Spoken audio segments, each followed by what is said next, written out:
Hello दोस्तों, स्वागत है आपका। आप देख रहे हैं आपका साथी एआई चैनल, जहां पर हम कर रहे हैं जीके को मजबूत। आज लेकर आए हैं दोस्तों आधुनिक भारत के टॉप 100 क्वेश्चन। दोस्तों देखिए, हमें भारतीय इतिहास को 3 भागों में पढ़ना होता है, जिसमें हम सबसे पहले पढ़ते हैं प्राचीन इतिहास, फिर पढ़ते हैं मध्यकालीन इतिहास और फिर पढ़ते हैं आधुनिक भारतीय इतिहास। आपके एग्जाम की दृष्टि से बात करें तो सबसे ज़्यादा क्वेश्चन जिस पोर्शन से बनते हैं वो है आधुनिक भारतीय इतिहास दोस्तों। उसके बाद बनते हैं मेडिवल यानी कि मध्यकालीन इतिहास से, और उसके बाद बनते हैं एनिशिएंट या प्राचीन इतिहास से। तो आज देखेंगे आधुनिक भारतीय इतिहास के टॉप 100 क्वेश्चन। दोस्तों ये किसी भी एग्जाम की दृष्टि से काफ़ी महत्वपूर्ण है। इस वीडियो को सेव करके रख लीजिएगा। ये हमेशा ही आप जब भी एग्जाम देने जाएंगे उससे पहले इसे रिवाइज करके जरूर जाइएगा। तो चलिए दोस्तों शुरू करते हैं। शुरू करने से पहले अगर अभी तक के चैनल को सब्सक्राइब नहीं किया है तो जरूर से कर लीजिएगा।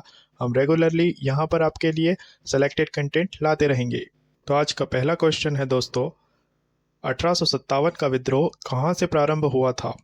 आगरा से, मेरठ से, कानपुर से या दिल्ली से? तो दोस्तों ये था मेरठ, जो कि उत्तर प्रदेश में है। और वो दिन था 10 मई 1857, जिस दिन भारतीय स्वतंत्रता का पहला संघर्ष या यूं कहे 1857 की क्रांति हुई थी स्टार्ट। ठीक है, आपको याद रखना है। और एक चीज जो कि पूछी जाती है कि 1857 की क्रांति के समय ब्रिटिश गवर्नर जनरल कौन था, तो उस समय था लॉर्ड कैनिंग। ठीक है, ये भी याद रखिएगा। नेक्स्ट देखते हैं, 1857 के विद्रोह में किस मुगल शासक का योगदान था? शाह आलम द्वितीय, बहादुर शाह प्रथम, आलमगीर द्वितीय या बहादुर शाह द्वितीय? तो दोस्तों मुगल काल का जो अंतिम शासक हुआ है वो है बहादुर शाह द्वितीय, जिसने कि 1857 की क्रांति में भाग लिया था। और दोस्तों 1857 की क्रांति में भाग लेने के कारण अंग्रेजों ने इसे जेल में डाल दिया था और इस पर केस चलाया था और इसको वर्मा निष्कासित कर दिया था। वर्मा की रंगून जेल में इसको भिजवा दिया था और वहीं पर जेल में रहते हुए ही इसकी मृत्यु हुई थी दोस्तों। तो याद रखना है, ये था मुगल शासक बहादुर शाह द्वितीय, जिसने 1857 के विद्रोह में भाग लिया था। नेक्स्ट है, भारत में सबसे पहली रेलवे लाइन बिछाई गई उस समय गवर्नर जनरल कौन था? Lord Cornwallis, Warren Hastings, William Bentinck या लॉर्ड डलहौजी? तो दोस्तों आपको याद होगा, आपने पढ़ा होगा कि जो पहली रेलवे लाइन थी वो बॉम्बे से थाने के बीच बिछाई गई थी। लगभग 34-35 किलोमीटर की वो थी। तो 1853 में जो बॉम्बे से थाने के बीच में पहली बार ट्रेन चली थी, उस समय था लॉर्ड डलहौजी भारत का गवर्नर जनरल दोस्तों। ठीक है, तो ये फैक्ट आपको याद रखना है। नेक्स्ट देखते हैं, भारत में ब्रिटिश शासन के दौरान निम्नलिखित में से किस गवर्नर जनरल ने भारत के विलय की नीति डॉक्ट्रिन ऑफ लैप्स की परिकल्पना की थी?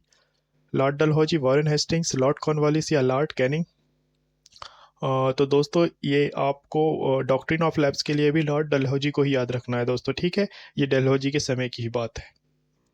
नेक्स्ट देखते हैं, उच्च शिक्षा के लिए भारत की आधिकारिक भाषा के रूप में अंग्रेजी को किसके द्वारा संकल्प निर्माण में शामिल किया गया था? Lord Hastings, Lord Wellesley, Lord Macaulay या लॉर्ड डलहौजी? तो दोस्तों जो भारत में ब्रिटिश शिक्षा प्रणाली का संस्थापक था ना, ये था लॉर्ड मैकाले। ठीक है, और हमको याद रखना है अंग्रेजी के लिए या इंग्लिश के लिए लॉर्ड मैकाले को। ठीक है, नेक्स्ट है, वर्नाकुलर प्रेस अधिनियम भारत के किस वायसराय के शासनकाल के दौरान लागू किया गया था? Lord Dalhousie, lord Hastings, lord Ripon या लॉर्ड लिट्टन?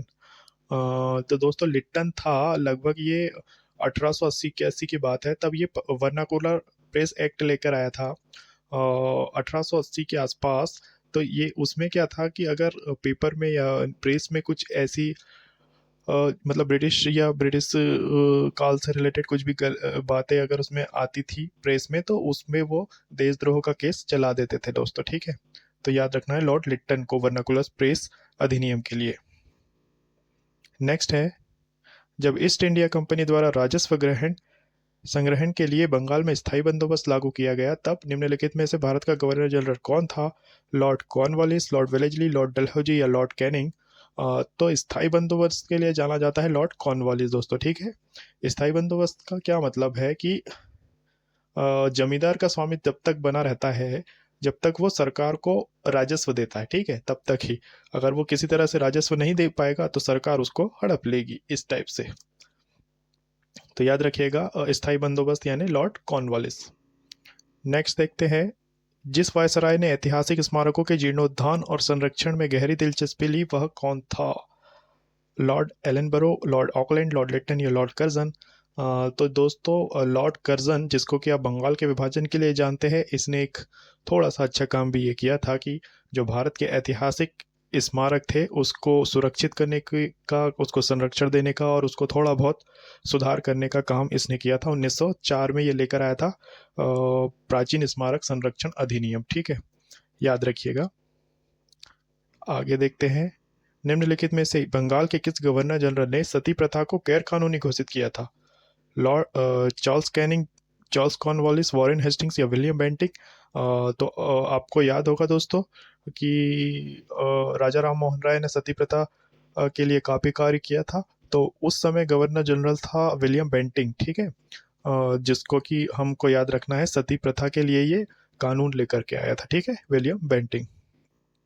नेक्स्ट है, निम्नलिखित में से कौन भारतीय राष्ट्रीय कांग्रेस के गठन के समय भारत का वायसराय था? Lord Lytton, lord Ripon, lord Dufferin, lord Mayo? तो भारतीय राष्ट्रीय कांग्रेस की स्थापना हुई थी दोस्तों 1885 में एओ ह्यूम के द्वारा, और 1885 के समय में था लॉर्ड डफरिन भारत का वायसराय। ठीक है, तो याद रखना है लॉर्ड डफरिन था जब भारतीय राष्ट्रीय कांग्रेस का गठन हुआ था। अगला है, किस अधिनियम में घोषणा की गई कि भारत में ब्रिटिश शासन 30 जून 1948 तक समाप्त हो जाएगा? 1858 का अधिनियम, 1947 का अधिनियम, 1892 का अधिनियम या 1961 का अधिनियम?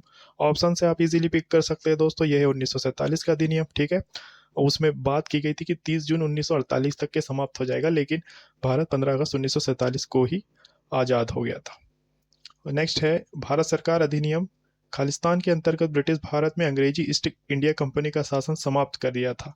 1858, 1857, 1859, 1856?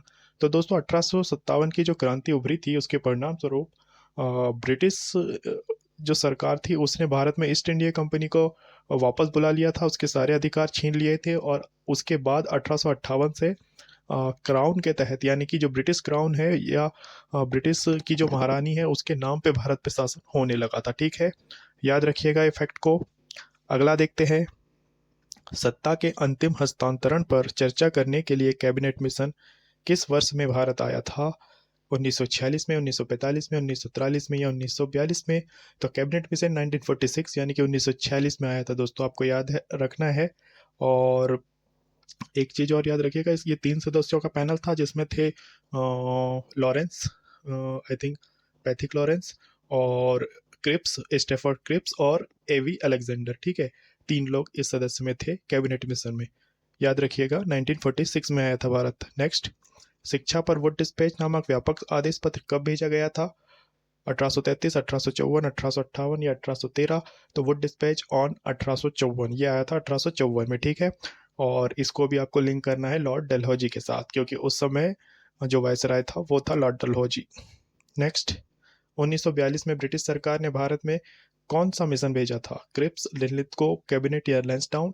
तो 1942 में तो क्रिप्स मिशन आया था दोस्तों। हुआ ये कुछ ऐसा था कि 1939 से शुरू हो गया था वर्ल्ड वॉर में जब ब्रिटेन पार्टिसिपेट कर रहा था, उनको सैनिकों की पड़ी कमी, तो उन्होंने सोचा कि भारत से मिलेंगे हमको सैनिक, तो इसके लिए भेजा था भारत में क्रिप्स मिशन 1942 में। नेक्स्ट देखते हैं, वर्ष 1835 के अंग्रेजों की शिक्षा अधिनियम के परिणाम स्वरूप खालिस्तान को खालिस्तान शिक्षा का माध्यम बनाया गया। स्थानीय भाषा को उच्च शिक्षा का, अंग्रेजी को प्राथमिक शिक्षा का, अंग्रेजी को उच्च शिक्षा का या स्थानीय भाषा को प्राथमिक शिक्षा का? तो देखिए दोस्तों क्या हुआ था कि मैकाले ने जो इंग्लिश को प्रस्तावित किया था उसके अकॉर्डिंग अंग्रेजी को उच्च शिक्षा का माध्यम बनाया गया था। ठीक है, तो याद रखिएगा ऑप्शन सी है इसका राइट आंसर। नेक्स्ट देखते हैं, साइमन कमीशन का उद्देश्य क्या था? भारत का राजनीतिक भविष्य निर्धारित करना, भारत का धार्मिक भविष्य निर्धारित करना, भारत का शैक्षिक भविष्य निर्धारित करना या भारत का आर्थिक भविष्य निर्धारित करना?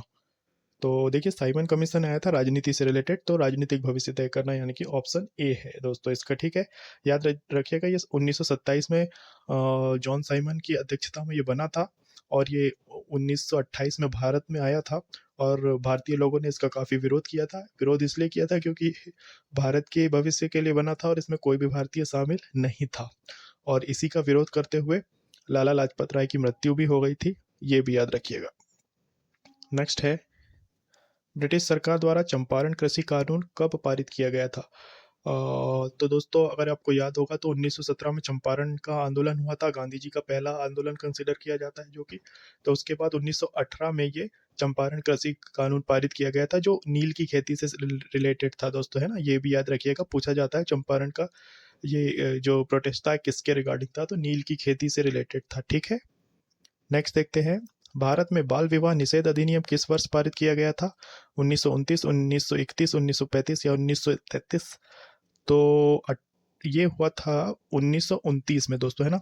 आपको याद रखना है शारदा अधिनियम को 28 सितंबर 1929 को ये आता है, जो लड़कियों की शादी की उम्र रहती है उसको 14 वर्ष और लड़कों की 18 वर्ष निश्चित किया जाता है इसको। ठीक है, अच्छा एक चीज़ और याद रख लीजिएगा 1949 में इसमें जो अमेंड होता है उसमें लड़कियों की शादी की उम्र 35 वर्ष 15 वर्ष करते हैं, और 78 में फिर ये हो जाती है जो अभी वर्तमान में है यानी कि 18 वर्ष। ठीक है, तो याद रखिएगा।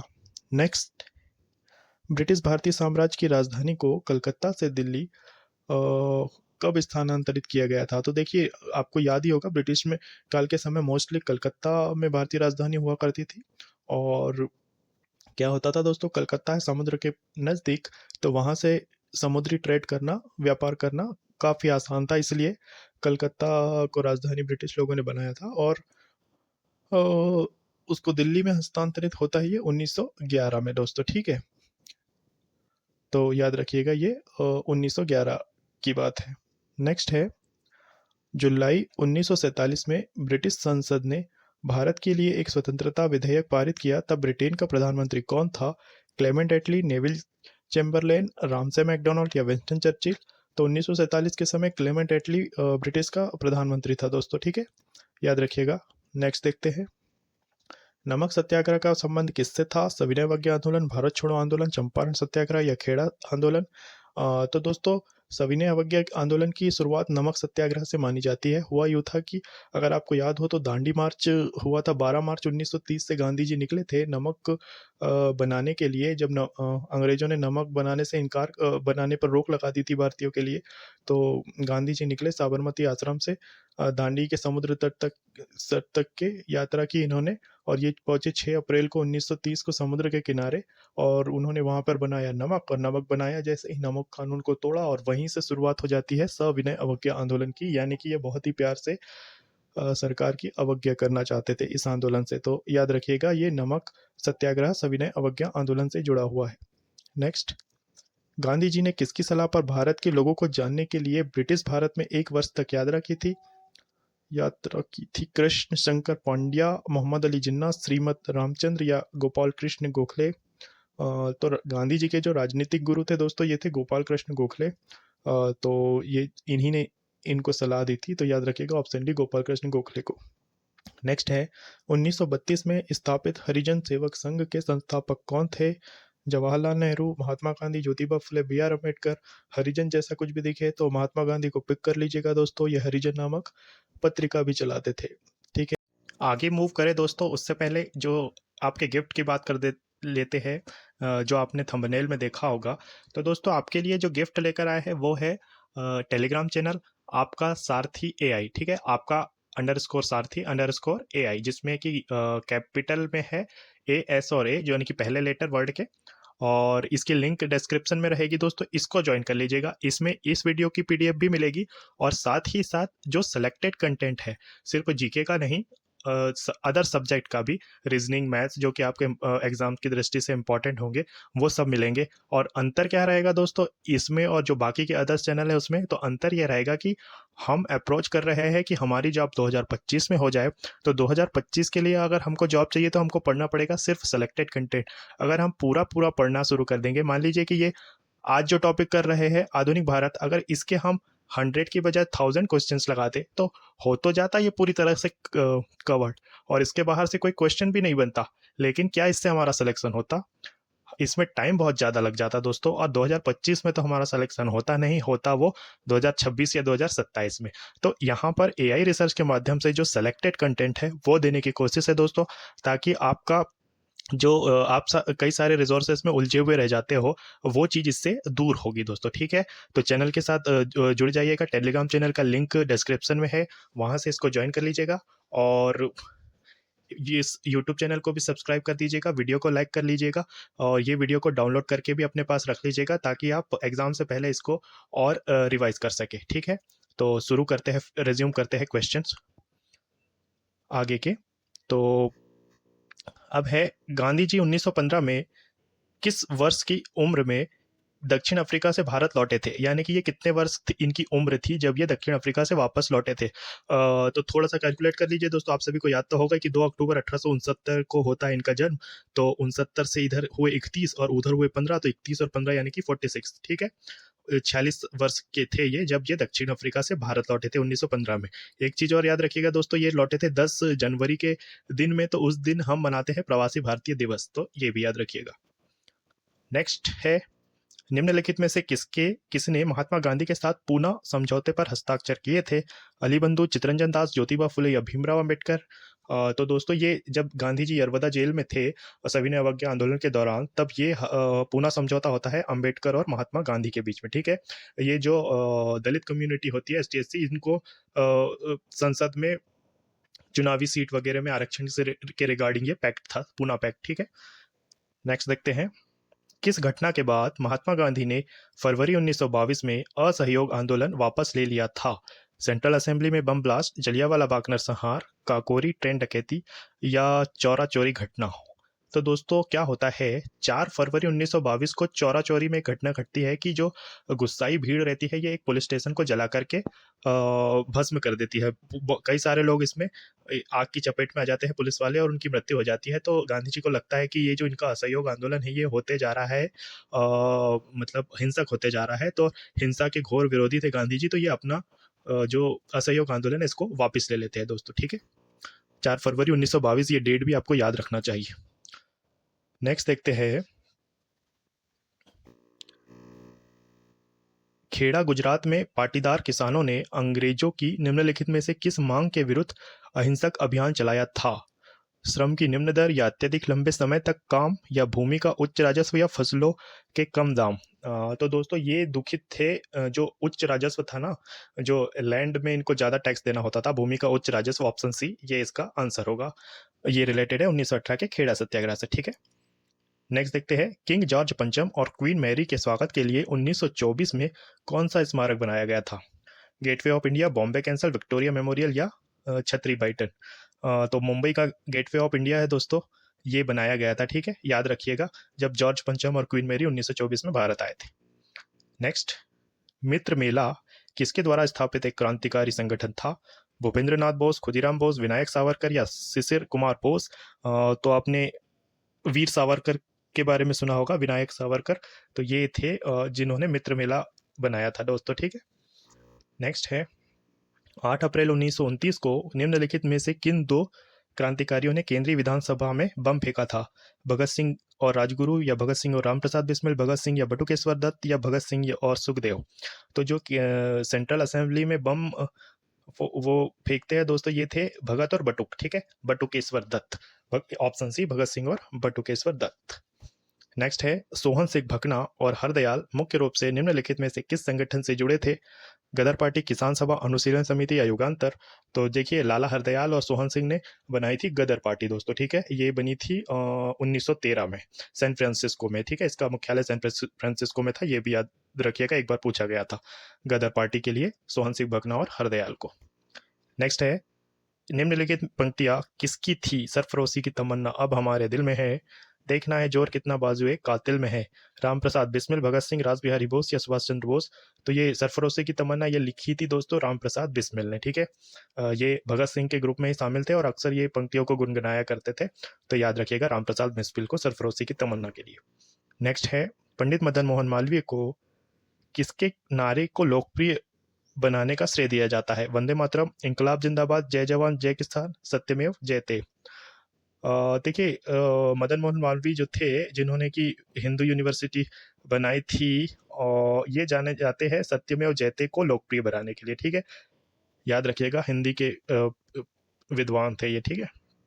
नेक्स्ट है, 1927 में डॉक्टर बी आर अम्बेडकर द्वारा निम्नलिखित में से कौन सा सत्याग्रह शुरू किया गया था? नासिक मंदिर सत्याग्रह, धरासन सत्याग्रह, मुलसी सत्याग्रह या महाड़ सत्याग्रह? तो दोस्तों ये था महाड़ सत्याग्रह दोस्तों, ठीक है।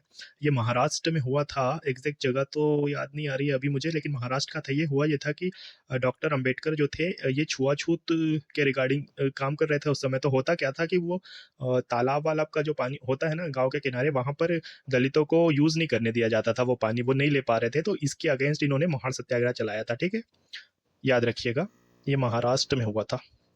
नेक्स्ट है, यह प्रस्ताव किसने पेश किया कि भारत का राष्ट्रीय ध्वज केसरिया, सफेद और गहरे हरे रंग का समान अनुपात में क्षैतिज तिरंगा होगा?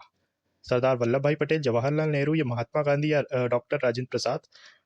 तो ये पेश किया था दोस्तों जवाहरलाल नेहरू ने। तो क्या हुआ था कि 1931 में जब कांग्रेस का अधिवेशन हुआ था कराची में, और कराची अधिवेशन के अध्यक्ष थे वल्लभ भाई पटेल, तो उसमें ये प्रस्ताव जवाहरलाल नेहरू ने पेश किया था दोस्तों, ठीक है।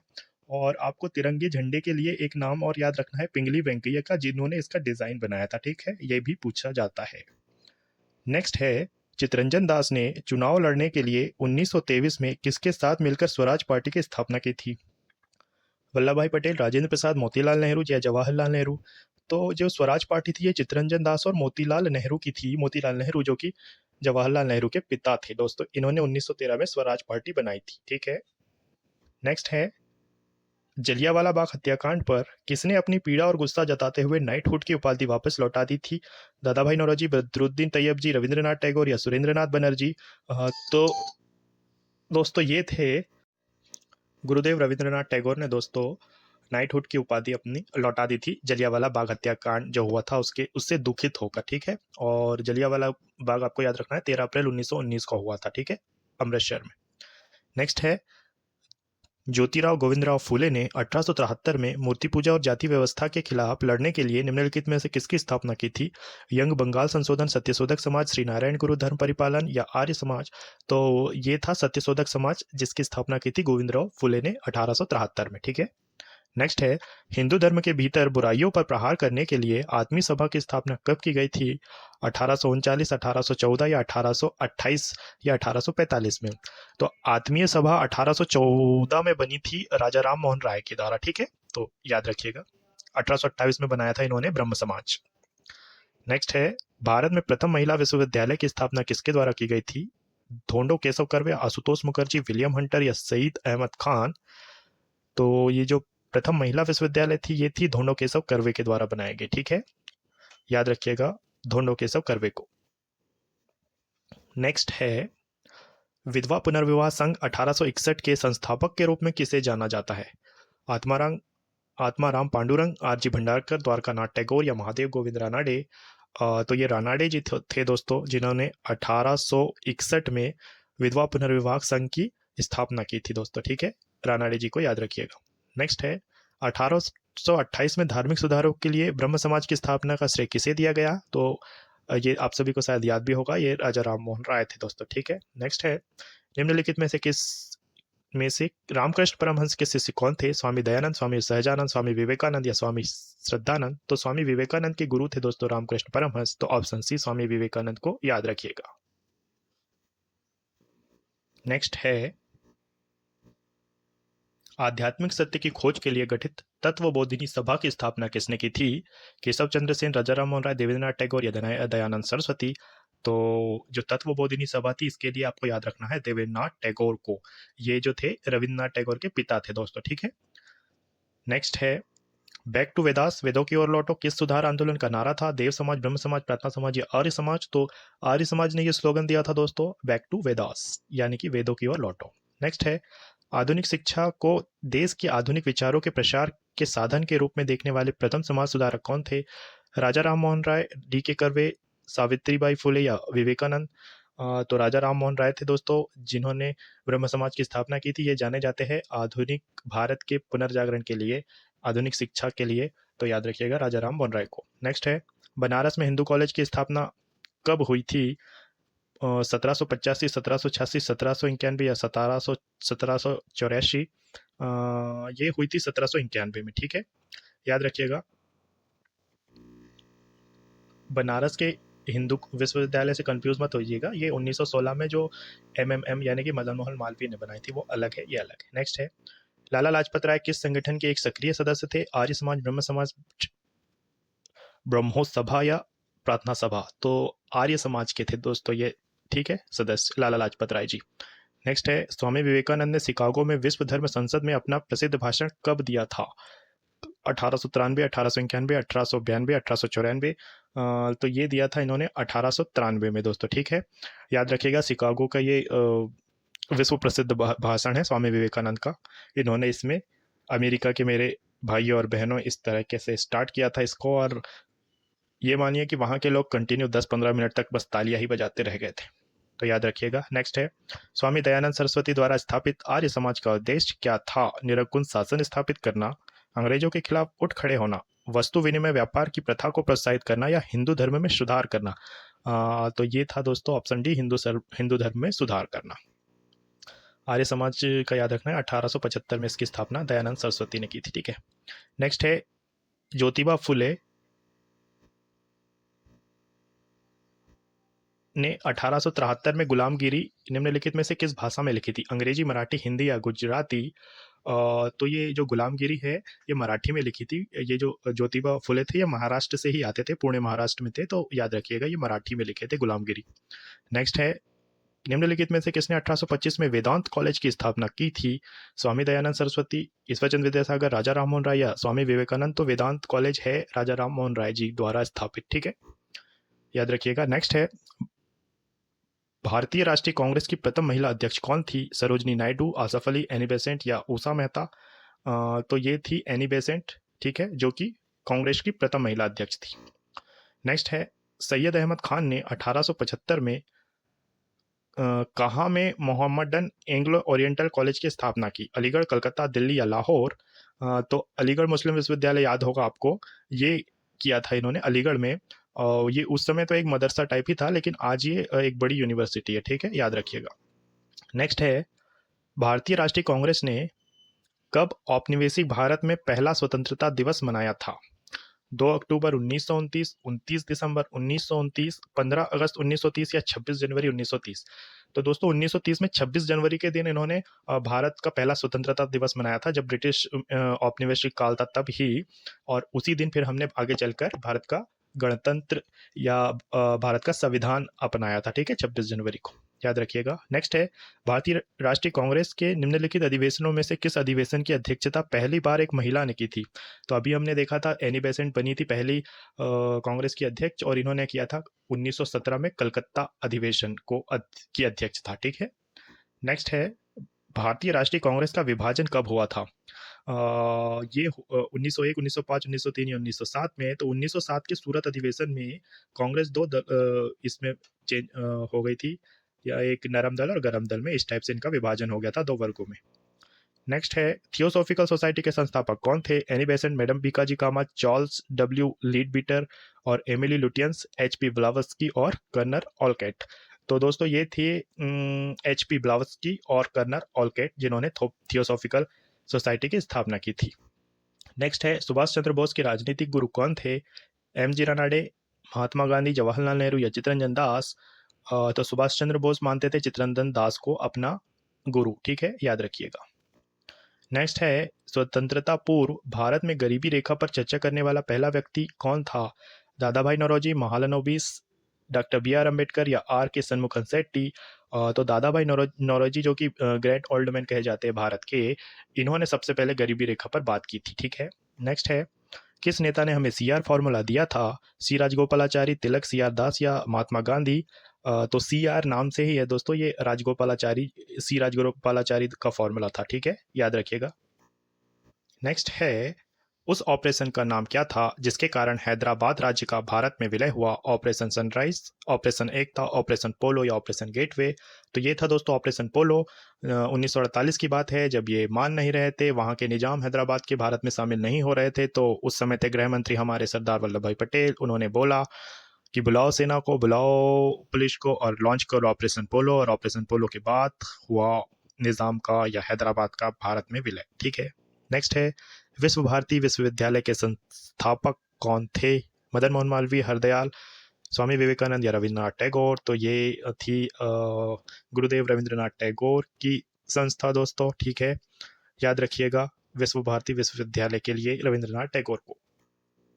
आगे देखते हैं दोस्तों, स्वर्गीय सरोजनी नायडू को कौन सी उपाधि दी गई थी? भारत की कोकिला, भारत की चील, भारत की गौरैया या भारत की हॉर्नबिल? ऑप्शन से वैसे ही पिक कर लोगे दोस्तों, ये थी भारत की कोकिला। गांधी जी ने इनको दी थी, ठीक है, भारत की कोकिला की उपाधि।